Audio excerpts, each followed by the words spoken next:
Hey there, and welcome to Start Adventuring. I'm Baxter.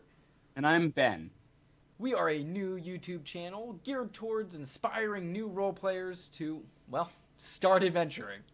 Yeah, just start adventuring. This is the first episode of our one-on-one shots series, which is kind of how we're starting off the channel, just to prove that you can have fun playing D&D in one session with one person and a module that you haven't had a ton of time to prep, because we're running the first adventure from the new book, Candlekeep Mysteries, which at the time of this recording came out today.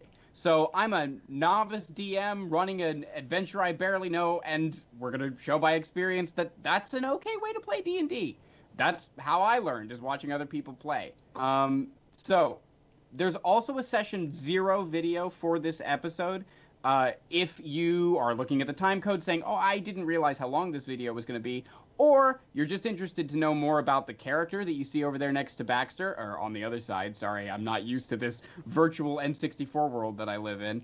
If you want to learn more about the character or the circumstances that led to the creation of that character, check it out in the session 0. It's also a good way to get kind of a feel for what's going on when we jump into it, but it's not required. So Baxter, do you have any thoughts or concerns before we get started? You want to introduce your character? Well, yeah, I wanted to at least just go over kind of what the information we have over here. So his name is Jacques Albright, spelled in a very unique way, I suppose. That's one of the fun things you can do when you create characters, is you get to pick how they spell their name, and sometimes it can just be, be fun to play around with that. Anyway, so Jacques Albright. You're just self-conscious because that's how you thought Jacques was spelled for a long time. When I was younger, that is absolutely true. So it's a fantasy world, and in my world, that's how Jacques spells his name, right? It's fun. It's all fun. Me. Yeah. So worked for me. So for the other things that we have down here, you'll see that little orange shield has AC 16. That just means armor class 16. That's the number Ben is going to have to roll in order to hit Jacques. And then, of course, his modifiers for all of the other components to the game.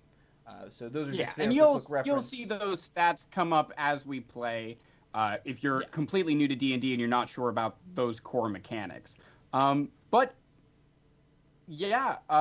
Jacques is, as you see him there, on his way to an adventure in Candlekeep. So, Baxter, are you ready to get started, or what do you want to do? Oh, yeah, Anything I'm so ready. We start? Okay. No, cool. Let's get into it. Jacques is ready. I am ready. We are excited. Without any further ado, let's launch into the Joy of Extradimensional Spaces, the first adventure from the Candlekeep Mysteries. Right on. So, Baxter, you are Jacques Albright, a bookworm and huge fan of Candlekeep. You know Candlekeep, a shining castle on a hill almost, but a library of immense knowledge. 5 days' ride from Baldur's Gate, a landmark and an edifice of what is known in the world. And Jacques' a big fan, right? Oh, yeah. If you guys watch that Session 0 again, highly recommend it. You'll hear Jacques is a big fan of Candlekeep. It is to him like an amusement park. He tries to go as much as he can, as far as doctoring up his own writings to get it. So, yes, he is definitely a fan. Right, and this time he's come to Candlekeep, though, on a little bit more pressing business. As we've already discussed, Jacques has come to seek the aid of a sage by the name of Matrius, who is meant to be studying here in Candlekeep. He is a sage who is known to be gifted in understanding and dispelling curses, which, coincidentally, Jacques' village, the place from which he hails, is suffering from a curse that has befallen the crops and made it difficult to live life there. So Jacques' been sent to Candlekeep to find Matrius and try to get his help in dispelling the curse. What was it like for Jacques making that decision to go to Candlekeep? I imagine he... Oh, easy. There must have been some discussion about who would go. Yeah, I think as soon as the question was asked, he threw his candle in the ring, so to speak. and jumped at any opportunity to get, sent up there or to make his way up there again. And make his way he did. He knows the way.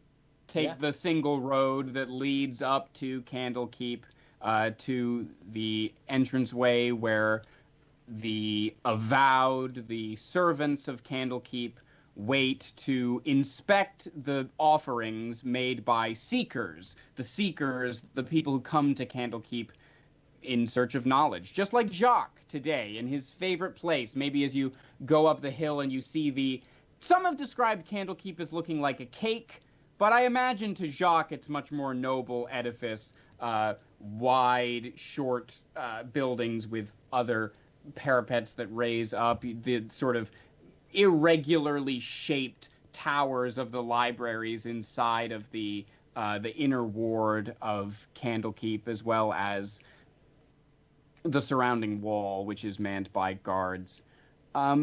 What did Jacques bring to offer admittance into Candlekeep? As you know, he's required to bring a tome that does not exist in the library. What's Jacques' tact on this? So, he does, like I said, he brings his own writing. So I think it's just something he scribbled down from last week. We'll say this time it is a grocery list. And I think this one, it's getting more and more as he's coming. He's getting less and less courteous about what exactly he's putting in. I think part of him is just like, well, I've been coming so long. This one's fine. They get it. Yeah. It's me. Well, he has time to ponder over what he's brought as he stands in line. There are long lines that lead up to the 5 avowed agents who stand to inspect the things that people bring and make sure that it's sufficient to gain admittance into the land beyond inside Candlekeep. But as Jacques approaches, what is his sort of attitude? You see the avowed at the end of the line checking things, nodding sort of seriously, and then when the time comes for Jacques, they look up to you and say, Tome. And he goes, oh, yes, of course. And he, hands it to the person. He's got butterflies in his stomach, just excited to get into the gates again and start his day in Candlekeep. The avowed kind of shakes his head and kind of takes the tome and rolls it up and says, so you're one of those, huh? Well, we don't have one of these. All good. Let him in. And he hands off, you see the scroll, he hands off to a younger gentleman, also in purple robes. All of the avowed dress in purple robes here in Candlekeep, but Jacques already knows that. There's a younger gentleman who takes the crumpled up scroll, kind of looks at it, looks up to the avowed and runs off with it. And Jacques is ushered with the crowd, pushing into the main court, the sort of public area available to the folks here at Candlekeep. My lack of prep is showing, and I'm waiting to see what it's called. It is the Court of Air, I believe. Yes, Court of Air. But anyway, the Court of Air. You see the wide open space and the people starting to mill about. Jacques is here on an errand.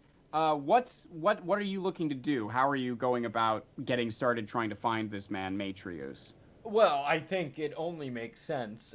Jacques would probably make his way to the local bar that is there called the Hearth, if I'm not mistaken.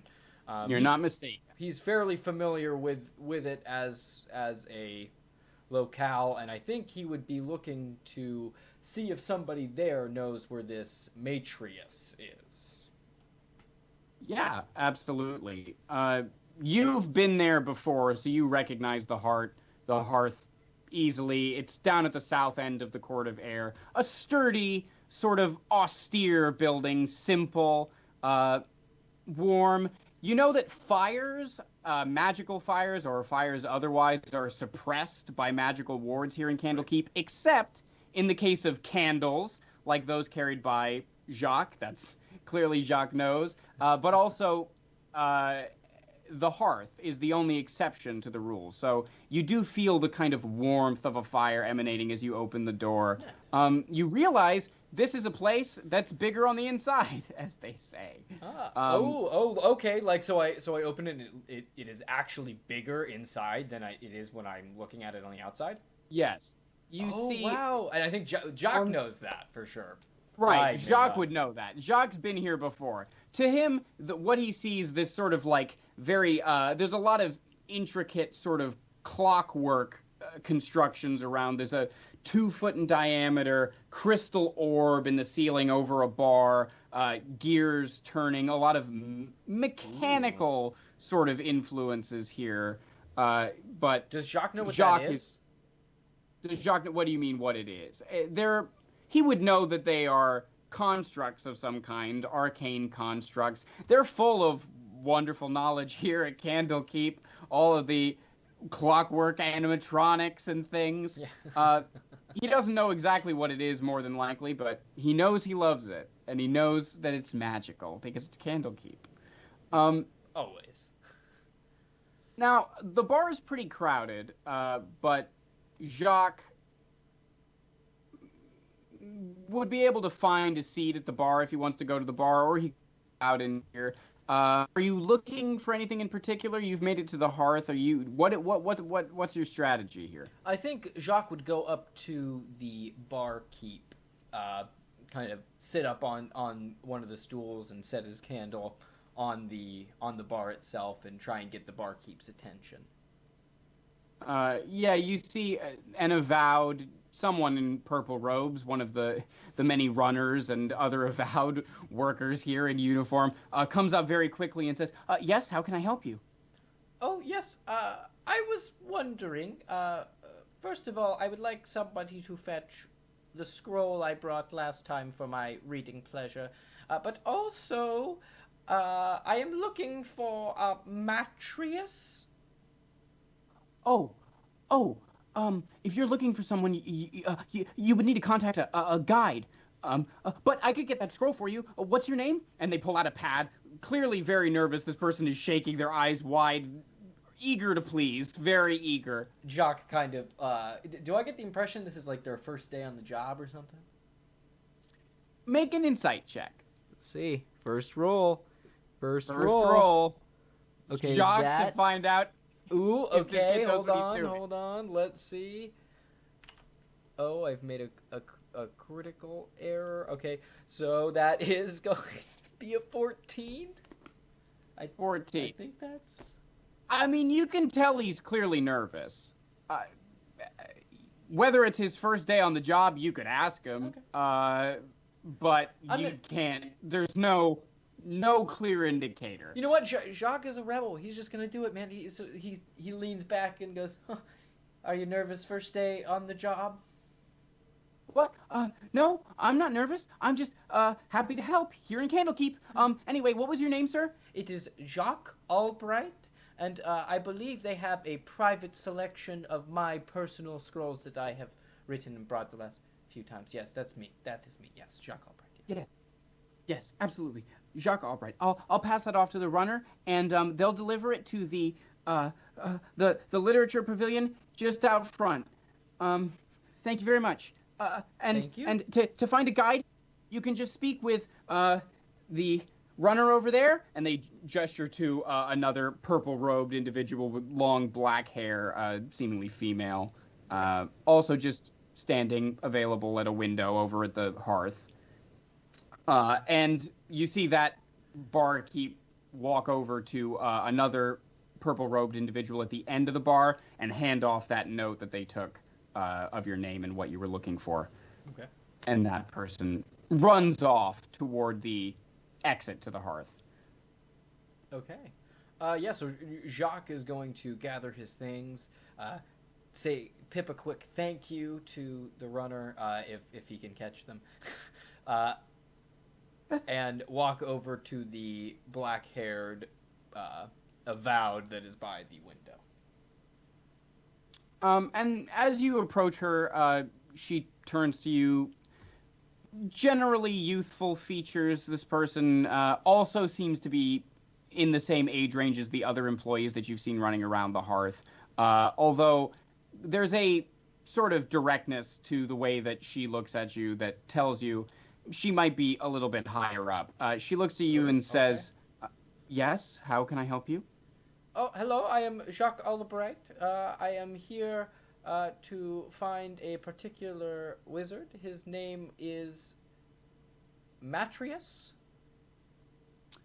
Ah, so you need a guide, you need a guide. Oh, yes. Yes, I thought, but maybe, yeah. Yes, I need a guide. I'm sorry. I apologize. I help many people here at Candlekeep, and I don't mean to offend you or speak ill to you in any way. I can get a guide for you, absolutely. You said you needed help finding someone who is studying here? That's correct, yes.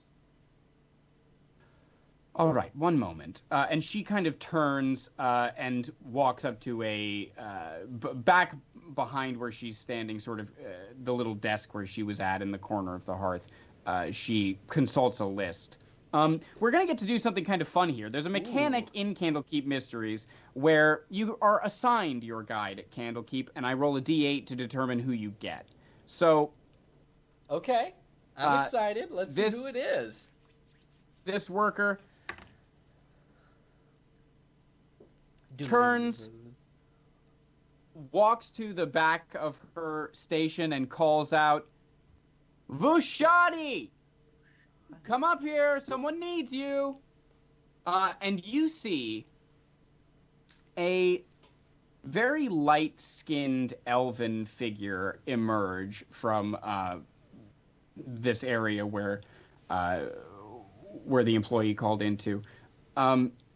She's kind of doodling on a notepad as she comes out and makes eye contact with you and says, hello, I am Vushadi Moonriver. I am a guide here in Candlekeep, and I'm happy to make your acquaintance. Hi, Vushadi. I am Jacques Albright. I was hoping that you could help me find Matrius. Matrius.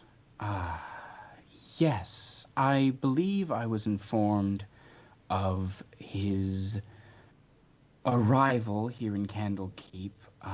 Allow me to take you to... I'll take you across to a private room that he had rented. Although, I don't mean to alarm you. There's been a bit of an incident. An incident? What kind of incident? Come with me. She begins to lead you back. She takes you outside of the hearth and across the court of the air, and ahead of you, you can see the various towers. These are the pillars of pedagogy, the towers where people mostly conduct their study in Candlekeep. Right. There are many private rooms. You would know this, Jacques, having been here before, that you can rent out private rooms there to stay a while, do some studies. You can sometimes get rooms with beds, although they also offer rooms that are just, a desk in an area that's quiet. Vushadi starts to lead you to one of the shorter towers. And go ahead and make a history check. All right. It's a 13. 15. 15. And with your experience here, I would also tell you, the shorter ones, those are kind of the not nice ones. If you're coming to Candlekeep to rent private rooms in the Pillars of Pedagogy, you want one of the taller rooms. Just a little aside. I don't know how does Jock feel about money? Is he a wealthy person? I don't think he's like almost obsessed, I think, with like books and literature, and therefore, Candlekeep is held in such a high esteem for him. I think in terms of money, he spends all his money as quick as he can to get new books or to save up to make the journey to Candlekeep. I think he lives a pretty humble life. Good. So all of them are exciting to him. I mean, as you're looking then at these soaring towers, you're in your favorite place, and it's great. You probably feel those feelings rushing over you as Vushati leads you into this tower. She takes you around these spiral hallways with small rooms on either side until eventually she reaches one and puts her hand on the door. You've noticed she's been very silent this whole way, even after saying all of what she said about an incident. Now, when she puts her hand on the door, she takes a deep breath and looks at you and says, "Now, I waited until I brought you here because I wanted to keep this somewhat of a secret, but because you asked about him, Matrus disappeared just this morning from this very room." And she opens the door to reveal a small private study room. There's just a wooden desk in the center on which is a handful of books spread out, but the one that's open in the middle is a heavy, darkly bound book, open to a page of notes. On the side of the room, in the right-hand corner, as you look over, you see a bag, some personal effects, but no sign of Matrius. And Vushati kind of shakes her head and says, "What was your business with him, if you don't mind my asking?" My town is cursed, and I needed someone's expertise to help lift it. Oh. Well, I have no idea what this man knows or doesn't, but I can tell you he is missing. But I brought you here in hopes that you would say I had done my job as a guide and brought you as far as I could. So, can I have your word that I've done my job and I can tell... I'm sorry, but no, help me look to see what happened to him. I mean, you said he vanished from this room. It could have been a spell or something, couldn't it have not? I don't know. She kind of straightens up a little bit, clearly uncomfortable at this point. Make a persuasion check. Let's see.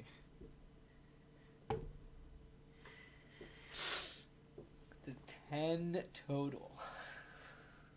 She says, "I will stay for a moment, but make it quick." Oh. All right. Can Jacques look at like the books that are scattered about, specifically that one? I just want to see if there's anything that I recognize or that would I mean, I don't know how much specific knowledge I would have from my readings and times at Candlekeep, but I would say Jacques might know a fair amount about some of the books and literature in the keep.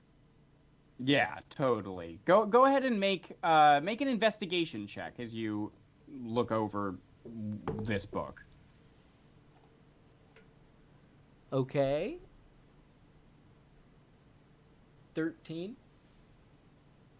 So you do pick the book up and turn it over in your hands. You look at the cover and see written "The Joy of Extradimensional Spaces," and on the cover is a very severe-looking wizard with a goatee and a bald head. Make a history check as you look at this image.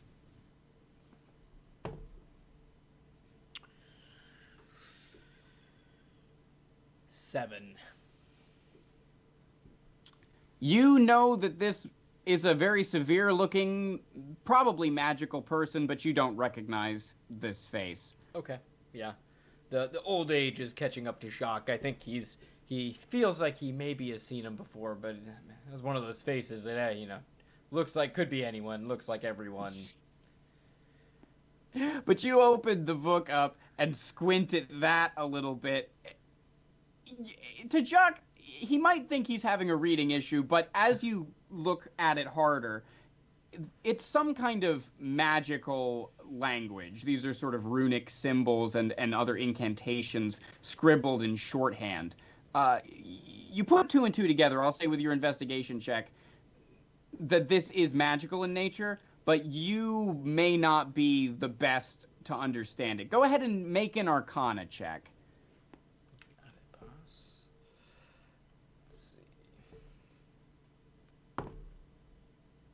Ooh, that is a 15.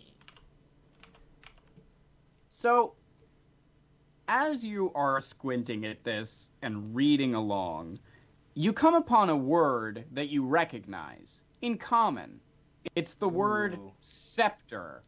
Scepter. Okay. And Jacques, as you're squinting and reading, I imagine Jacques is reading trying to read this stuff out loud, like piece it out because he can't see so well. Yeah, I think, yes, and if there was any words that he recognized even a little bit, I'm sure he would make note of them and try and, put it into context as best he could. Well, you read this word scepter that you recognize. Okay. Does he read it? My question is, does he read it out loud, or are you reading to yourself silently? Oh, I'm sorry. I think he would probably be... I don't know if he would say it out loud when he read it, but I think he would probably say it out loud to the... I'm so sorry, I've forgotten their name. My guide. To Vushati. Vushati, yes. And I'll actually say you did roll 15 on your Arcana check. That so is correct. When you consult with Vushati about this word, you do recognize it to be some kind of command word to activate a spell. Okay. So whoever wrote these notes in this book wrote some spell that involved scepter as a command word. Scepter.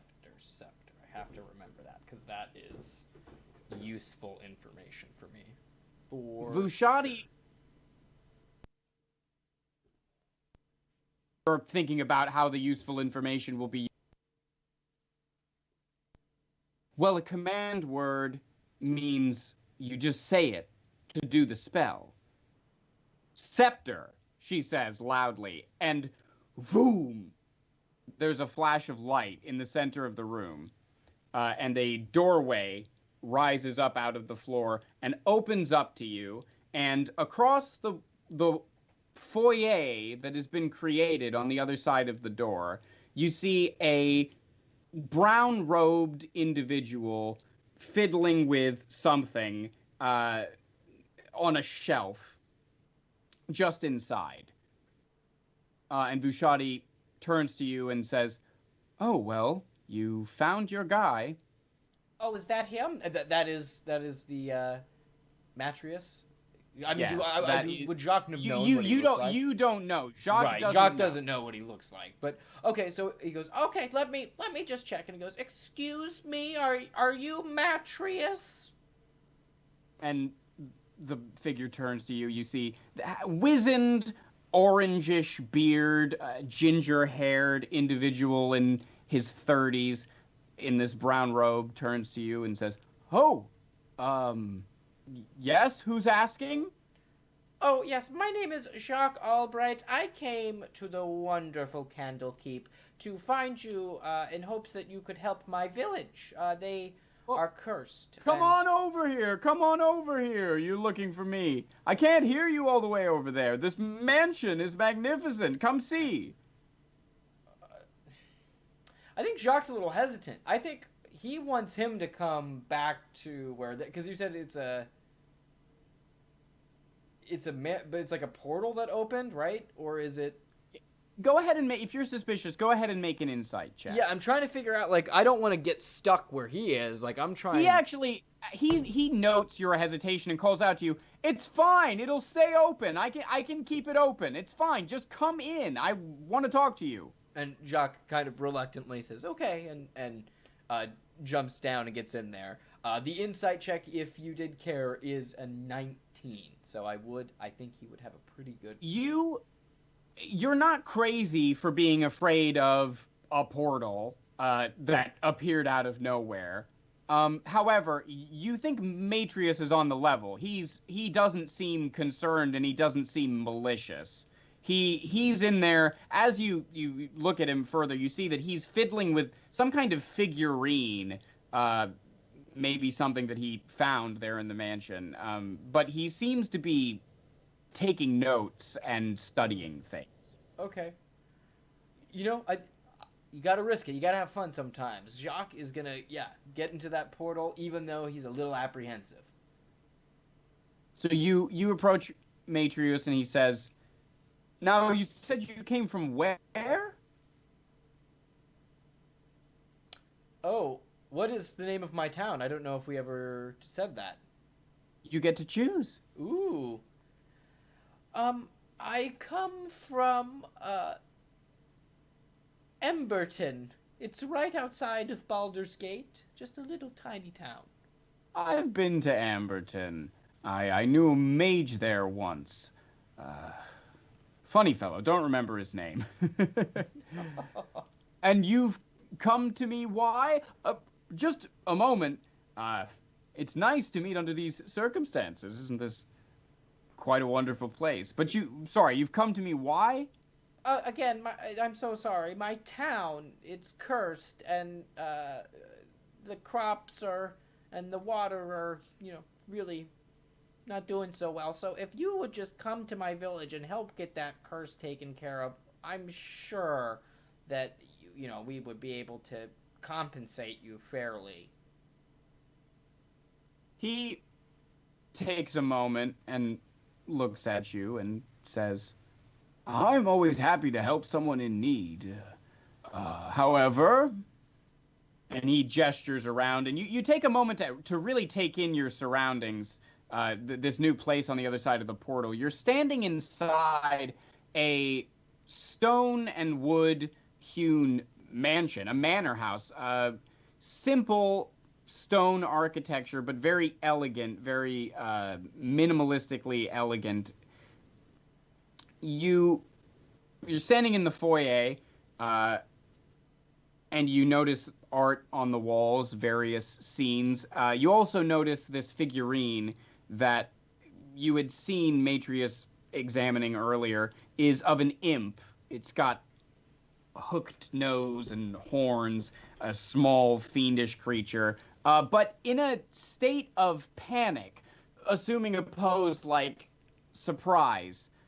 A strange thing that he picks up and says, "I see you're appreciating the art. I stumbled upon this place, built in this very room by some wizard. I came in, realized there was a portal, and walked right in. Luckily, the place is abandoned, except for some cats and a few strange homunculi." Well, it must just be an extra-dimensional space, he says as he kind of remembers the title of the book on the... Yeah, I think that's why she did it with the book. It's clever, right? It's clever. Anyway, on to your business. I'm more than happy to help you. However, I've stumbled upon quite a lot here. There's all kinds of strange knowledge here. Alchemical secrets, planetary maps. I simply must examine it more. If you would stay here in Candlekeep with me for a few days and explore this mansion with me, we could return to your town and I'd be happy to take a look at your curse. Oh, totally. Yeah, okay, that sounds fair. That sounds very fair. I can stay in Candlekeep or an extra-dimensional part of Candlekeep for a few days. I'm more than happy to do that. I've got a room here. I'd be happy to have you. Here, I'm going to take my figurine, head back to the room, collect my things, and then we can go together and figure out the specifics. How does that sound? That sounds great to me. I'm excited. Great. And Matrius clutches up his imp figurine. He walks toward the foyer, back to the mouth of the portal, turns back to you and says, "Follow me right out." He takes a step outside of the portal, and the two iron doors of the mansion, poof, slam shut. And you hear, as they slam shut, make a perception check.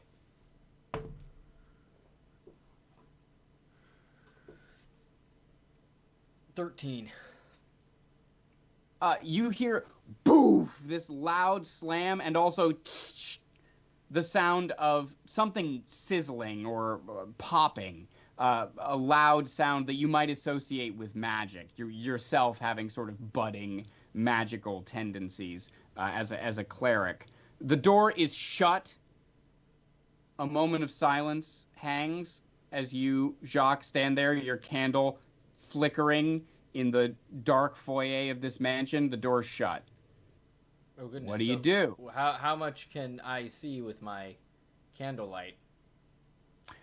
You can see that you're standing at the edge of the foyer. You can see all the way to the door in front of you, and you can also see on either side of you are hallways leading down to various rooms. Also, if you're facing the door out, to your left and around a corner, you see that there's a stairway upward. But you've got 3 rooms in the hallway to the left of the front door, 2 rooms on the hallway to the right. At the ends of either halls, there are also doors. But you're standing in the foyer, and in front of you, the big double doors that are shut. Goodness, okay. You also hear, as you're standing there, from under you, a loud crash, like stone rubbing against stone, a scraping sound, and a crash, like something breaking. Okay. Wow. Okay, yeah, so Jacques definitely, all this happening, it's dark now, he was expecting magic time at Candlekeep, you know. Definitely on edge, definitely has the heart racing, and he is a little jittered now. And I think he's just holding his candle out and the shield in one hand and just creeping toward the right hallway. You said there's 3. He'll go down the middle of the hallways and just kind of head to that door. It's a single hallway. There's a hallway to the left and a hallway to the right. There are 3 doors along that hallway. So you're saying I'm sorry. The middle one, yeah, the second door, the middle door on the right hallway. So, as you step, the floorboards, as you start to step down the hallway to the second door, you turn to your right and see a dusty room. As the door creaks open, there's a shoddy iron knob, and the door creaks open. You see a dusty room, various benches, 2 or 3 benches, 3 benches as you count them, on the ground.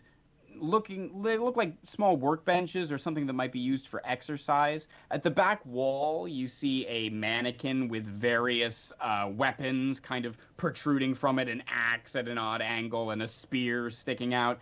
It's built on an axis so it can kind of rotate. You've maybe seen one of those kind of training dummies before.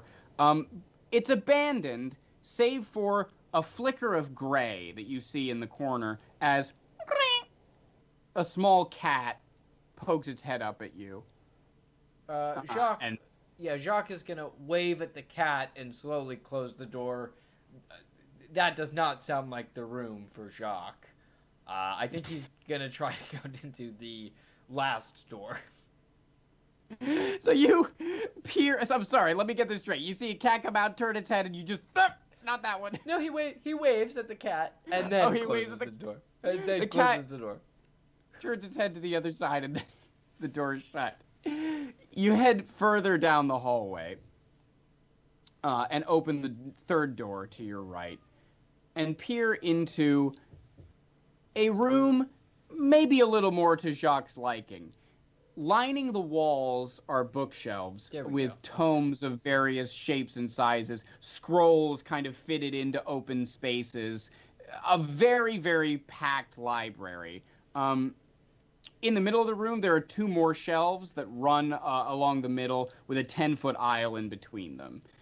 There's also tons of books just in stacks, as if somebody was going through books in here. They're strewn about.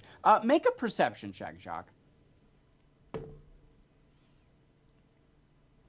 Yeesh. Yeah, no, that's a 7. You are struck with the amount of books in this space. You see a pile of book on the floor. See books strewn about underneath the shelves on the right, and then all of the books on the wall. You're immediately overwhelmed by it. But it seems like an interesting place to look for something. Hard to say. Go make a... As you don't have any information to go on here, go ahead and make for me, Baxter, an insight check, just as Jacques pieces together his thoughts about what the hell's going on here, what the heck is going on. Okay, that's going to be good. That is a 21. You don't have a lot, but what you do know is that to open the portal the first time, you needed a command word. Jacques starts yelling out, "Scepter, scepter, scepter. Scepter, scepter, scepter." You pause for a moment, and then you hear, and look down the hallway, coming from the door, one of the doors off to the other side of the stairs. A little cat head pokes out of a room where there's a light on down that way and kind of wanders out. But no magical effects from Scepter, just confused cats. Yeah. Okay.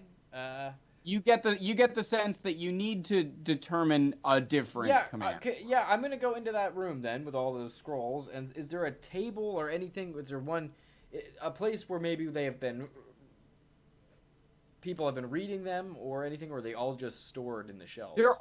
They're on the shelves and they're strewn about. There's not like a desk that appears to have been used, but there are, like I said, piles of books in various places. Those ones are ones that may have been taken off the shelf more recently.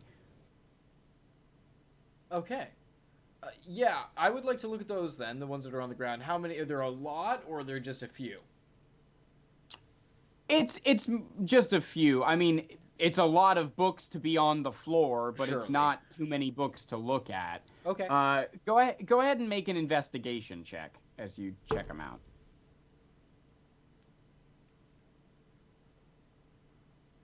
11.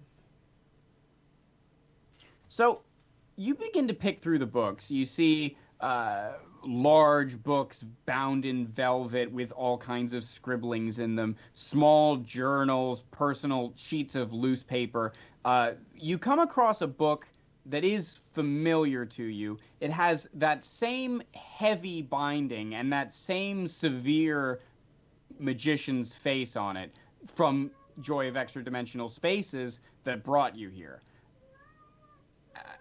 As you look at it, make a perception check. Oh no, that, my friend, was a nat 1. You are so... I don't know what Jacques, it is with he's just Jacques thrown off. and He's this thrown off. guy's He's so face. scared, man. He's so freaked out. He was expecting Candlekeep. And he's here in a dark place looking for command words. He's all thrown off his game. You take a look at the cover of this book and those stern eyes of that magician looking at Jacques, just like boom right at him. He maybe jumps a little bit. As you jump a little bit, Jacques, make a dexterity saving throw. Oh goodness. Gotta actually go to my... Oh, okay. It was a natural 15 plus 3. That's an 18 for that dex saving throw. That's good. So, that's good. As you stand there with the book having made this sound, you hear boom, boom, boom, boom, boom. Several thuds as books begin to fall off the shelves in that middle area.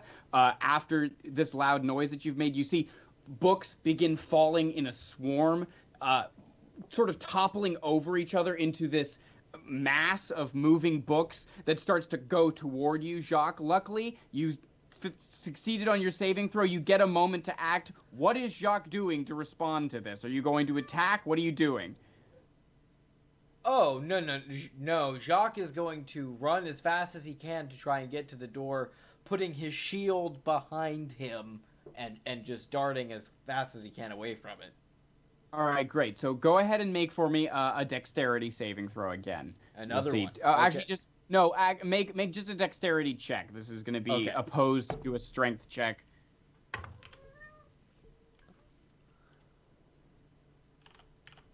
That is going to be a 17.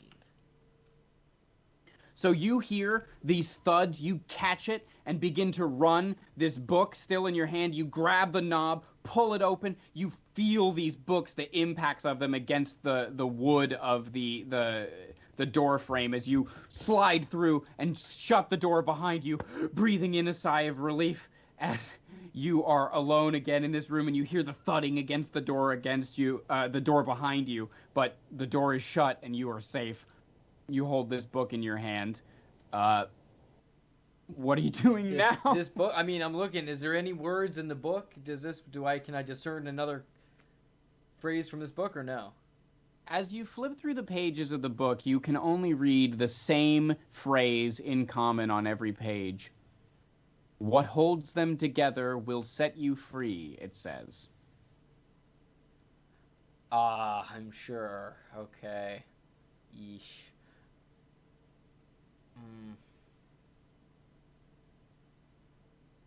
I think if I go in there and I defeat that thing, it'll open the well. You know what? No. Jacques, he's gonna go see what's behind door number 3. Okay, the third door. The first, technically the first door here. Yeah. So you take your book and walk down the hallway. How's Jacques feeling at this point? A lot has happened already. He's flustered. He's stressed. He's like, again, he was expecting, and again, maybe wrongfully so, but he was expecting a nice, quiet, free, all expense paid trip to Candlekeep, and he was gonna get this business, sorted out fast so that he could enjoy the rest of his time at Candlekeep. And it's just not panning out the way he thought it was gonna go. So I think he's frustrated and he's a little flustered. But he's hopeful about door number 3. He opens that, creaks it open, and what does he see? So as you look in, you see another room with books on the wall, although it's not nearly as packed as the library you were just in. There's tall shelves with books on them. And in the middle of the room... Oops, sorry. There's a floor-to-ceiling bookshelf on all of the walls. But what's more noticeable in this room is a handful of armchairs at a small wooden table. There are beautiful paintings on the walls of Pegasi and dragons. It's a nice, cozy room lit by oil lanterns on the wall. And in one of the armchairs, as you look on the scarlet leather of the armchair, you see a puffy black cat that looks up at you and says, "Mwah?" Gosh, man, I feel Jacques wishes he could speak with animals at this point in time. Golly. The cat rolls off the armchair and approaches Jacques, looking up at him sort of expectantly. And he's just going to kind of pat it on the head. There's nothing... there's more books in this room in an armchair, but there's not like another open book or anything like that. There's just cats. There's just a bunch of cats. There are cats. You do see books sitting on the tables by the armchairs, maybe recently used, if you're still looking for recently used books. Yeah, I'm looking for more information about where I am, what I'm supposed to be doing in terms of like another command word to open a portal or... So there are a couple things you could do. You could look through the books that are here, read through them even. There may be information about topics relevant to that. You could search for information on this place in the books if you wanted to, or you could just take a look at them, see if there are any that are similar to the one that you're holding. You do have the one book from the other room that had clues inside of it that you believe to be important because of the similarity of the covers. Right. So right. Do we have it? Do we see another one of those, like another one of those books with that cover? Where are you looking for it? On the table, anywhere in the room, but on the table next to the armchair would be my initial thought. Go ahead and make an investigation check. Nat 20! Plus, I shouldn't have even made you roll for that because you're so good. As you like look through the books, you find some which are on their side so that the spine of the book is facing up. Grouped together, you see one with that familiar black binding. You lift it, you feel that heavy weight, and look at the front and see that image again of that wizard. But what sticks out to you this time, since you found the book on the side, emblazoned on the bottom of the spine of the book in gold letters is the letter I. It sort of sparkles in your eyes as you look at it. Okay. I say I aloud, but I don't think that's going to do anything. Do the other books have words in that same spot? When you take a look at the book that you got out of the library in that same spot, you see the letter R. Okay, so they're going to be spelling out the word. So I have to get it from each room. Okay, I run Jacques now. Oh, go ahead. As you're standing there contemplating these books, you hear another loud thud from directly underneath you. And you see one of the shelves at the edge of the room kind of rock with this thud. The whole floor shakes as if the whole mansion has been moved. And you see this shelf kind of move to the side and expose a hidden passageway, it looks like. Something open behind there. Okay. Oh, excuse me.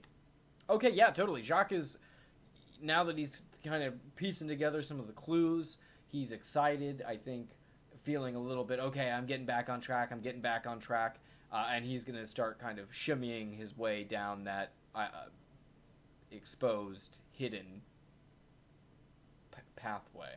As you go to that pathway, you do hear behind you the cat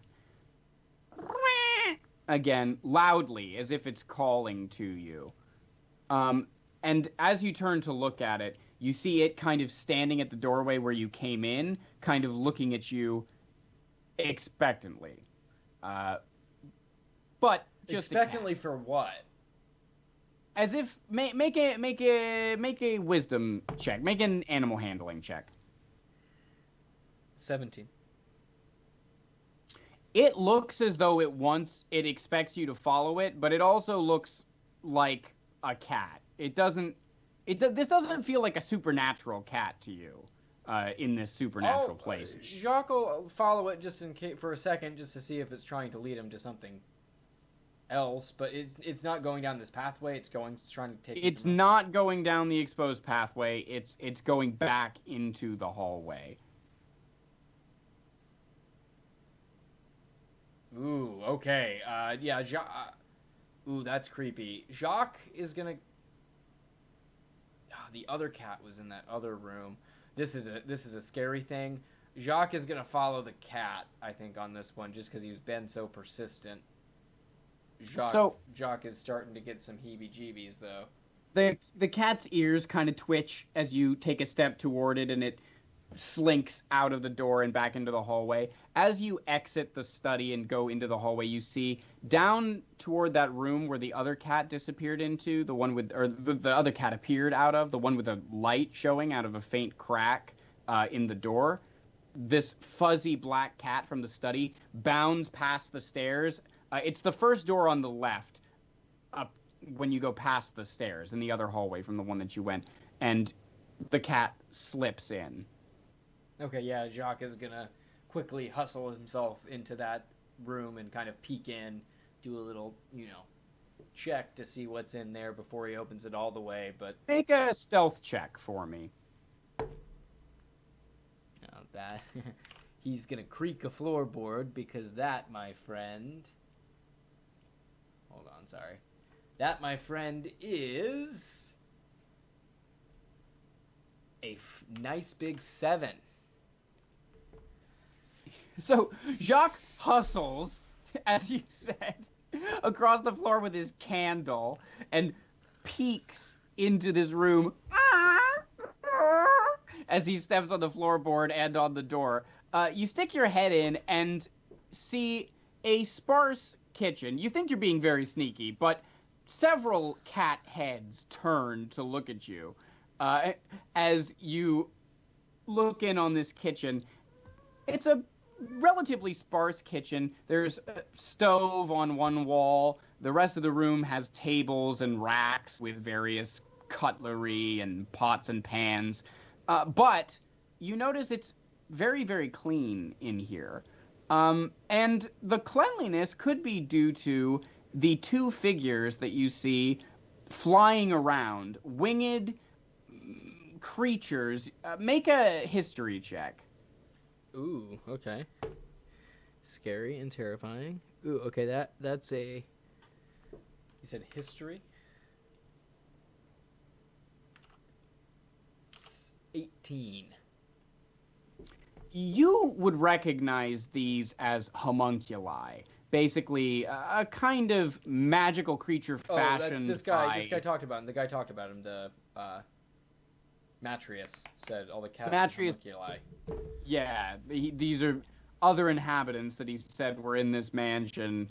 You see them flitting about in the kitchen, these small tan-colored creatures with wings cleaning. As you poke your head in and the cats look at you and begin meowing, you see them turn their heads too. They have these big round eyes and surprisingly rounded looking teeth as they smile at you. They kind of look like Toothless from How to Train Your Dragon. Okay. But they're tan colored. The one closest to you flaps its wings and heads towards you and speaks in common and says, "Oh, how can we help you? How can we help you? Cooking? Cleaning? Ooh, mend your clothes, perhaps?" It starts to like reach at your collar and like look at spot where maybe... he's gonna kind of touch it away and say, "No, I just need you to tell me where Matrius went." Matrius? Oh, you mean new friend? New friend isn't outside? No, new friend, it left, it got dark, and now I'm looking for him, and... The homunculus turns to the other homunculus, who has a much more dour expression on its face. It looks at you and says, "He left."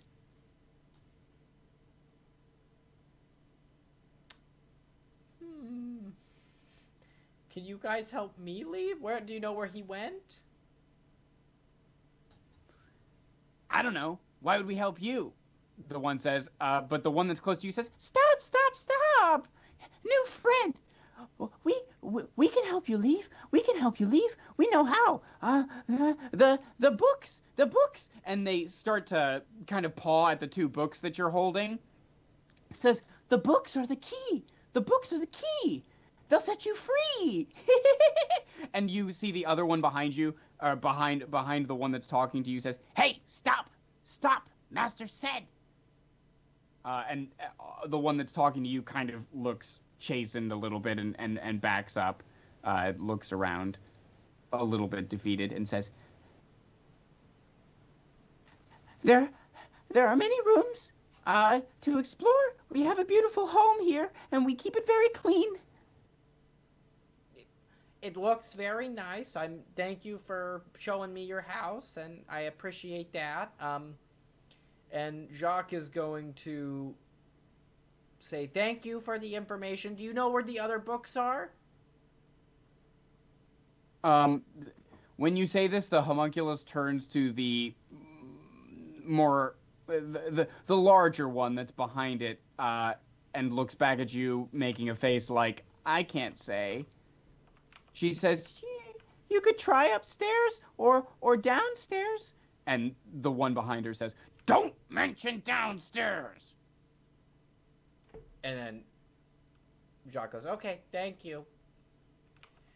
And with that, Jacques is going to bound out the door, trying not to draw any more unwanted attention. So my options as of now, I can go upstairs. Is there a downstairs? Was I introduced to stairs that went upstairs or downstairs? You didn't see any downstairs stairs, but you did see. So yeah, what you know of to explore, there's the upstairs, and then there's that passageway that was opened up in the study, or yes, in the study. So you haven't been upstairs at all. Yeah, and then I think Jacques would try upstairs first. I don't think he's feeling brave enough to go downstairs. So he's gonna go downstairs. Or, he's gonna go upstairs. So Jacques exits the kitchen and turns right, rounding the corner to the stairway. The floor makes loud sounds under his feet, and the stairs make loud sounds under his feet. Luckily, nothing seems to notice. It's a little bit creepy, almost, super how the eerie. silence pervades the stairway, even with all this creaking. At the top of the stairs, Jacques, you see a suit of armor, large breastplate and a great sword at its side, with a helmet with two plumes running down either side of it, as you start to creep up the stairs. And above it, you see a trapdoor with a little handle. That's on a landing where the stairs veer off to the left. And at the top of those stairs, you see is another level of the mansion. So you're headed up to the top floor? Yes, I think so. Yes. Okay, so you creep past the knight and the trapdoor, you round the corner at the top. It's a small area at the top of the stairs with only two exits. One immediately at the top of the stairs to the right, and the other along the wall to the left as you ascend the stairs. So you've got two ways to go. I think Jacques started off going right. I think he's going to go left this time. Okay, so you pass the door that's immediately at the top of the stairs and go down the left path. Yeah. As you open the door, you are greeted by a very, to a scholar's eyes, what might be a quite exciting sight.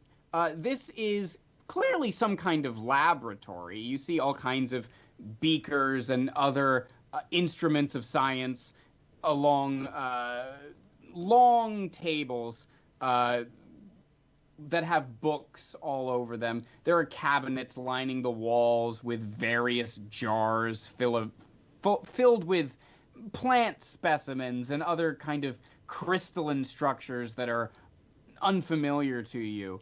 On the back wall of the laboratory is a beautiful map of the night sky with a sunburst at the center above a door with a keyhole on it.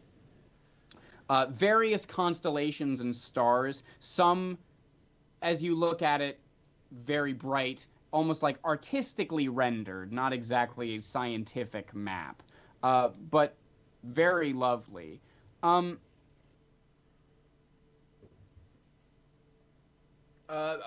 Jacques, I mean, looking around at this...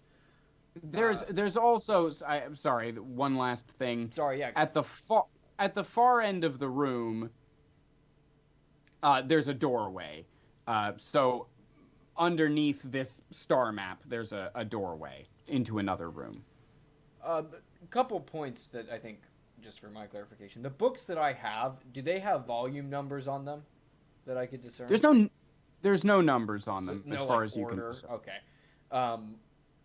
And then next question. Obviously, he's gonna do a quick scan of the room to see if he can see Actually, you're on your own. I'm going to say yes, they do have volume numbers.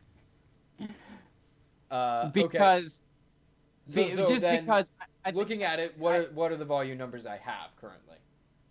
so you have R and I. Right. So I is volume 2 and R is volume 5. 5. Okay, so at the least I know that.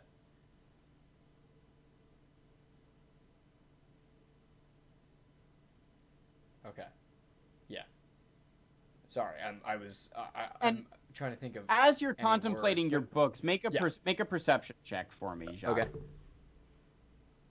Ooh, okay, that is 14.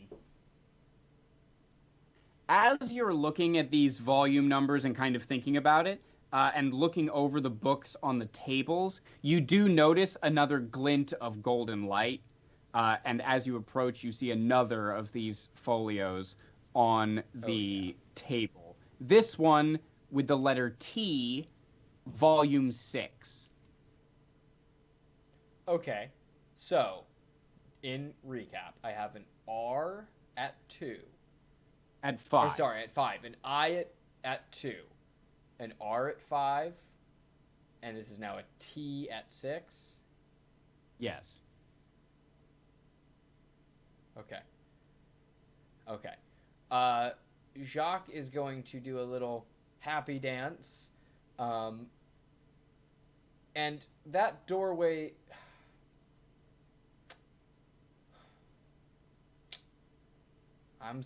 Again, he's a little skeptical, but I think he's gonna go for it. He's gonna go for that doorway and just peek in to see if it's something else worth his time. Baxter. Yeah. Yes, Ben? Baxter. Hey, sorry, I lost you there. The doorway. You said it's all right. He's gonna go to that doorway. Yeah, totally. So you approach.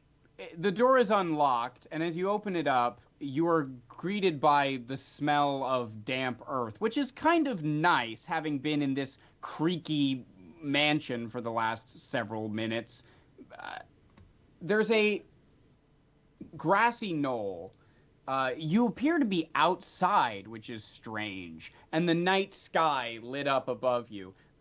Beautiful shooting stars through the night sky, aurora borealis kind of cresting along the ceiling, and 5 telescopes in various positions on the ground on this knoll. Ooh, I'm sure if I went and looked through those, I could see some pretty little constellations. I think Jacques knows, though, at this point what his mission is. As beautiful as this is, he's thinking about Candlekeep. He's just gonna close that door because I don't see another one of those books. Right? This is more. Not here, no. Yeah. Okay. He's gonna just shut that door and make his way down. Now this time he's gonna head off to that right. Instead, he went the left way. He's gonna go the right way. Just so yes, there. You leave that starry room past the long wooden chairs and long wooden tables of the laboratory, the star map behind you as you exit back into the stairwell and across the way to the other chamber.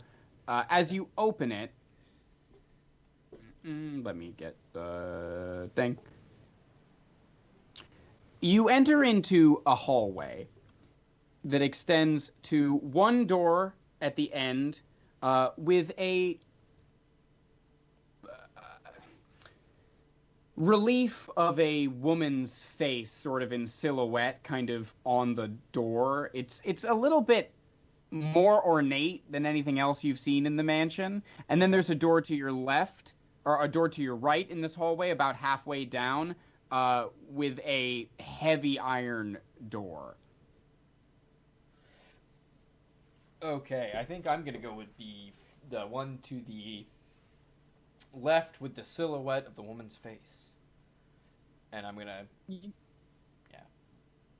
You open the door into a very open and airy bedroom. As with the door, more lavishly decorated than except for the study, any of the other rooms in this mansion. But it's well lit too, with almost magical light emanating from the corners of the room. Does it look like someone's living in here? So this room is illuminated. Does it look like someone's living in here right now? Like, is here right now? There's no person in here, but it is nicely kept. You know that those homunculi downstairs were cleaning, so it's possible that they've been taking care of it. But it is in good condition. The only living thing in this room is another fluffy cat napping on a chair at the edge of the bed. There's a large painting of a gold. Do you see another book? Yeah, do I see another book? On a chest of drawers, you do see another of those black books. Ooh, okay. I'm going to try to sneak and grab it. I don't want to wake up that cat. Okay, go ahead and make a stealth check. Oop, that is a... It's like a 21. So, describe Jacques Albright's 21 stealth check. Oh, this freaky old man. It's literally just like hands up above the shoulders, tippy toes the entire way.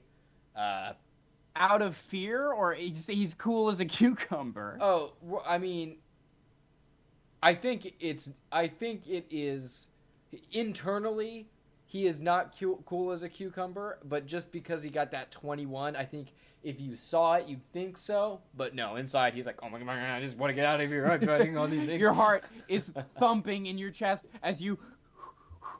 Luckily, this is a carpeted room, so it's almost surprising to not have those creaks feet as you shuffle across, your candle in one hand and your books in the other. You grab this book and make your way back across the room and exit. You take a look and you see that this book on the spine has the letter E and volume 4. No. E-R-T. Yes, 4. Okay, so it's blank I blank E-R-T. Okay. So make well, let's review the evidence that you have. Yep. Just as you're standing here, let's go through it. What do you know so far? So thus far, I have the books that I need to get the command phrase for. I know right now there's 6, right? You know that at most, as of right now, I have 6. There are 6. Yeah. Yeah. Or I guess we'll do it this way so people see. The second one is I. So it's blank I blank E-R-T, and that's what we know as of now. Lots of cats everywhere, some homunculi. Yes. It's dark. I think I'm gonna creep down though. The only other room downstairs I have not investigated is the one that I peeked in with the weapons training dummy situation and the gray cat, right? In terms of there downstairs. was that room downstairs. There was also whatever was behind that bookcase in the study. So yes, those are the 2 rooms that you have not yet explored. The 2 pathways that would be open. Cool. If you open up the map, those are the unexplored. Those are the unexplored areas. Yeah. So Jacques is going to first go into back downstairs, into that first room he looked into with the gray cat and the weapons everywhere.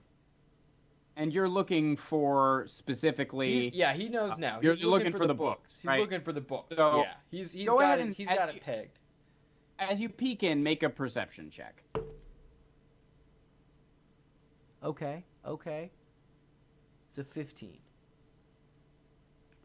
As you start to scan the room again, this time not afraid of the cat, holding your ground, you feel pretty confident that there isn't a book in this room.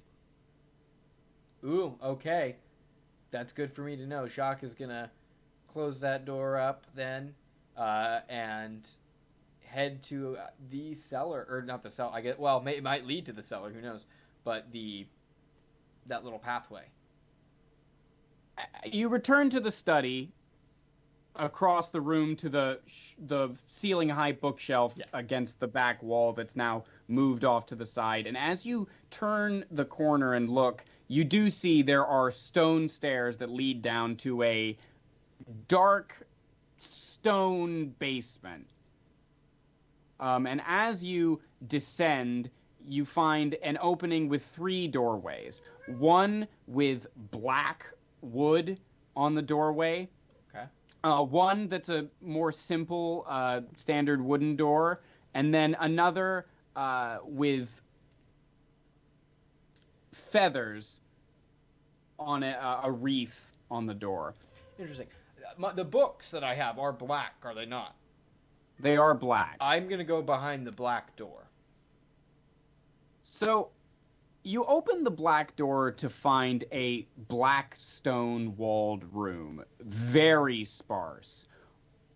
The most immediate thing that you notice are 3 lit braziers in a triangular shape with a circular insignia drawn onto the floor, linking all 3 of them, and a star on the inside, cracked in half. You are startled by the sight, I would say, almost against your own will. It's pretty... You get a very strong sense of something not right in this room. I'm gonna close that door and I'm not opening it. I'm out. Jackie boy out. We're gonna close that before anything crazy happens. And peer behind the feather wreath door. That one seems more fun. More flirty. You open the door to this room, and the first thing that you notice is a smell of that, that preservative smell from, like, formaldehyde when, dissecting frogs in high school, or like an rubbing alcohol smell. Yeah, that's coming out of this door? That comes out of this door. As you open the door up, you look on the shelves, you see all of these jars and other glass vessels with various animal parts in them, lit by small candles along the way, burning blue.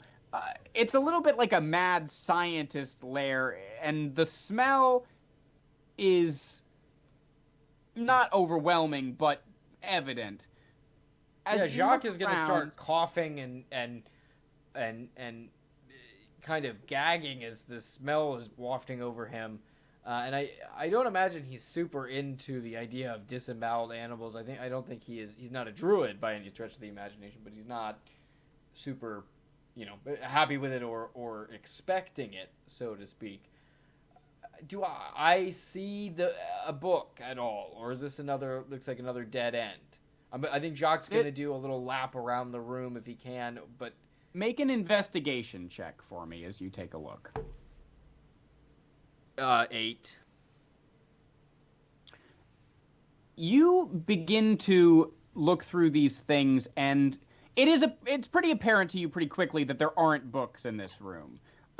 You don't find any... You get a little bit grossed out by stuff as you look at these jars. There's like slimes in there and stuff, and can't even bear to continue looking through stuff. So you don't find anything of interest, but you feel pretty confident that there's not a book in here. Okay. Yeah. Well, Jacques then is going to kind of huff and, after making some pretty quick, decent progress, kind of coming up against these 2 rooms, he's thinking back to when he first came in. Third door's the charm, and he goes into that center door, which is just the regular old wood door. Just a regular old wood door. You see another room, much like the laboratory that you saw upstairs. The only difference here seems to be that instead of herbs and other sort of plant specimens, all along this area are vials of chemical agents, it looks like. Make an intelligence check for me. That's not Jacques' strong suit. Yeah, it's a 2. This is weird looking. But hey, there's a book. Oh, there's a book up against a beaker. goodness. Well, I'll take that. Volume number, please, and letter. Volume 3, letter B.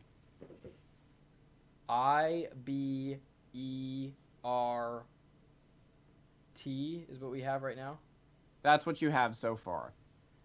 Jacques is going to say, I think I know. He's going to walk to the foyer and yell, "Liberty." So you creak up the stairs. You hear the sound of cats meowing as you enter the foyer, and you look around to see 5 or 6 cats. The ones that you recognize, sure, but there are some new ones that seem to have come out of the woodwork. Are all sitting around you, staring at you. Meow, meow, meow, meow. As you approach, and Jacques, you shout. What does Jacques sound like shouting? Liberty! Liberty! The safe, or the safe, what does they call it? A safe room. The trigger word is liberty. Command word. Command word is liberty. Blue light shoot down from the door as it bursts open, and you see the room that you left. The cats all cock their heads and start purring together as you look out onto a pretty disturbing scene. Matrius the Sage has been slain. He lays on the ground. My God, that's in a the guy heap. who was going to save my village. Okay. Standing over his body, you see your guide, whose name I've already forgotten. The Moon Elf is standing there with a dead imp in her clutches, holding it up as the door opens. She looks at you and says, "So, not quite the trip to Candlekeep you were expecting." No, it wasn't. Hey, did they ever get my writing? I asked the runner to bring it to me.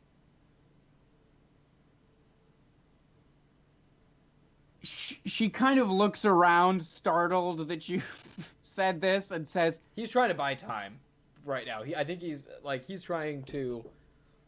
He's obviously very perturbed at what's going on, but I think his goal is... I don't know, try and sorry, this place that this portal opened to, is it Candlekeep?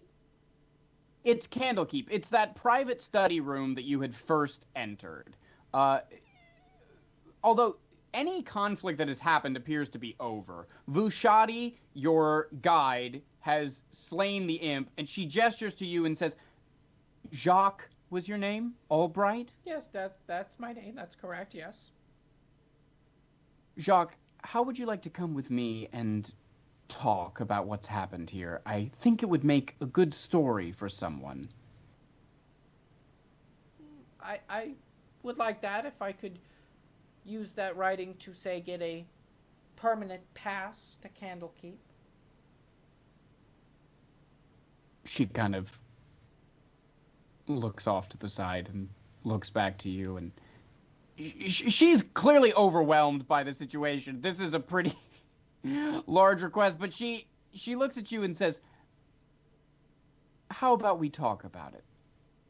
I need to understand what happened here, and what happened to you," she says.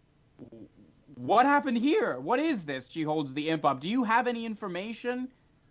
You seem a little bit I don't know about any... caught in the headlights." I just as a point of reference, when this opened up, this was not that she had slain him. It appears she says to you, as you're clearly confused, she says, "This imp and Matrius got into an altercation in this room after he exited the door. It sprang to life and attacked. It slew him, and I had to put it down. There's an investigation, obviously. There will be one, and we'd like you to be involved." Oh, yes, of course. Oh, I'm sorry.